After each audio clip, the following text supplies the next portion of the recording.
বেগুনি দেখে ভাবছেন রমজান স্পেশাল বেগুনি বানিয়ে দেখাচ্ছে। হুম, আজকে কিন্তু অন্য কিছু বানিয়ে দেখাবো। বাইরে ক্রিস্পি, ভেতরে জুসি চিকেন কিমা। এই বেগুনের রোল ইফতারের জন্য একদম পারফেক্ট।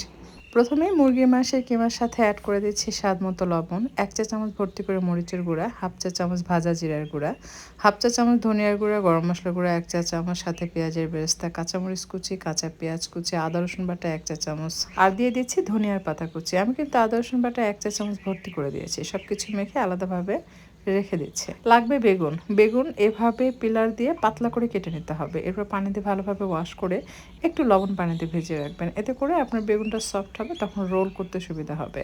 বেগুনের গায়ে যদি এক্সট্রা পানি থাকে সেটা মুছে নিয়ে তার উপরে কিমা লাগিয়ে এভাবে রোল করে নিতে হবে। কিমার লেয়ারটা একটু মোটা করে দিবেন, তাহলে খেতে বেশি ভালো লাগবে।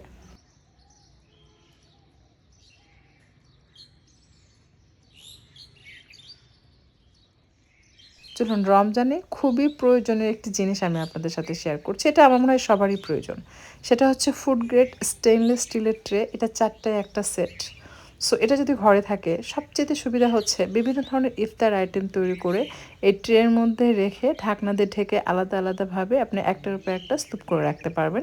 এতে আপনার জায়গা কম লাগবে। অর্থাৎ ডাইনিং টেবিলে যখন আলাদা আলাদা বাটিতে খাবার সাজিয়ে রাখেন তখন কিন্তু টেবিলে জায়গা থাকে না। আমি এটা যে পেজ থেকে পারচেস করেছি আপনাদেরকে একটু স্ক্রল করে দেখিয়ে দিচ্ছি। দেখুন, ফোন নাম্বার, হোয়াটসঅ্যাপ নাম্বার দেওয়া আছে। আপনারা চাইলে কিন্তু এখান থেকে স্ক্রিনশট নিয়ে বাংলাদেশের যে কোনো প্রান্ত থেকে আপনারা এটা পারচেস করতে পারবেন। আপনাদের সুবিধার জন্য আমি ডিসক্রিপশন বক্সে ওনাদের ওয়েবসাইট, পেজের লিঙ্ক এবং ফোন নাম্বার দিয়ে রাখবো। বেগুনের রোল ময়দার মিশ্রণের মধ্যে ডিপ করে আমি ব্রেড ক্রামে জড়িয়ে নিচ্ছি। ময়দার যে মিশ্রণ সেটার মধ্যে ময়দা, পানি এবং লবণ মিক্স করা রয়েছে।